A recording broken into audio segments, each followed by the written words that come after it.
Hi welcome to cook with me. ഇന്നത്തെ recipe 4 ingredients കൊണ്ട് വളരെ എളുപ്പത്തിൽ തയ്യാറാക്കാവുന്ന മാംഗോ പുഡിംഗ് ആണ്. പുഡിംഗ് തയ്യാറാക്കാൻ ആവശ്യമായ ഇൻഗ്രീഡിയൻസ്: പാൽ, കോൺഫ്ലവർ, പഞ്ചസാര, മാങ്ങ. പുഡിംഗ് തയ്യാറാക്കുന്നതിന് വേണ്ടി ആദ്യം നമുക്ക് മാങ്ങ വെള്ളം ചേർക്കാതെ മിക്സിയിൽ അരച്ചെടുക്കണം. ഇതിപ്പം 4 വലിയ മാങ്ങയുണ്ട്.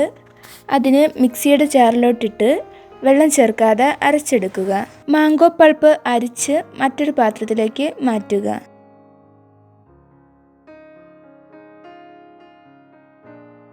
ഇനി നമുക്ക് പാൽ തിളപ്പിക്കാം.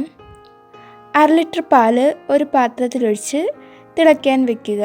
പാല് ചൂടായി തുടങ്ങുമ്പോഴത്തേക്കും കോൺഫ്ലവർ മിക്സ് ഒഴിക്കുക. 3 ടേബിൾ സ്പൂൺ കോൺഫ്ലവർ പാലിൽ കുഴച്ച് പേസ്റ്റ് രൂപത്തിലാക്കിയതാണിത്. നന്നായി തിളച്ച് കുറുകുന്നത് വരെ മിക്സ് ചെയ്തുകൊണ്ടിരിക്കുക. പാൽ കുറുകി തുടങ്ങിയിരിക്കുന്നു. ഇനി ഇതിലേക്ക് മാംഗോ പൾപ്പ് ചേർക്കാം. മാംഗോ പൾപ്പ് ചേർത്ത് നന്നായി മിക്സ് ചെയ്യുക. ഇനി ഇതിലേക്ക് 1/4 കപ്പ് പഞ്ചസാര കൂടി ചേർത്ത് കൊടുക്കാം. നല്ല മധുരമുള്ള മാങ്ങയാണെങ്കിൽ 1/2 കപ്പ് പഞ്ചസാര ചേർത്താലും മതിയാകും.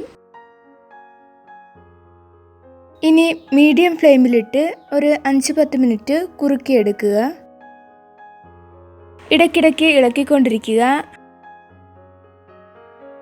പുഡിങ്ങിൻ്റെ മിക്സ് ആവശ്യത്തിന് കുറുകിയിട്ടുണ്ട്. ഇനി നമുക്ക് ഫ്ലെയിം ഓഫ് ചെയ്യാം. ഇതിനെ നമുക്ക് മറ്റൊരു പാത്രത്തിലേക്ക് മാറ്റാം. തണുക്കാനായി മാറ്റി വയ്ക്കുക. നന്നായി തണുത്ത ശേഷം 4 മണിക്കൂർ പുഡിംഗ് സെറ്റ് ചെയ്യാൻ വേണ്ടി ഫ്രിഡ്ജിൽ വയ്ക്കുക. 4 മണിക്കൂർ കഴിഞ്ഞെടുത്തതാണ്. പുഡിംഗ് സെറ്റായിട്ടുണ്ട്. ഇതിന് നമുക്ക് മറ്റൊരു പ്ലേറ്റിലേക്ക് മാറ്റാം. വളരെ ടേസ്റ്റി ആയിട്ടുള്ള മാംഗോ പുഡിംഗ് റെഡി ആയിട്ടുണ്ട്. ഇത് തയ്യാറാക്കാൻ വളരെ എളുപ്പമാണ്. ജലാറ്റിനോ ചൈന ഗ്രാസോ ഒന്നും ഇല്ലാതെ പെട്ടെന്ന് നമുക്ക് വീട്ടിലുണ്ടാക്കിയെടുക്കാവുന്നതാണ്. എല്ലാവരും ഈ റെസിപ്പി ട്രൈ ചെയ്ത് നോക്കുക. റെസിപ്പി ഇഷ്ടമായെങ്കിൽ ചാനൽ സബ്സ്ക്രൈബ് ചെയ്യുക.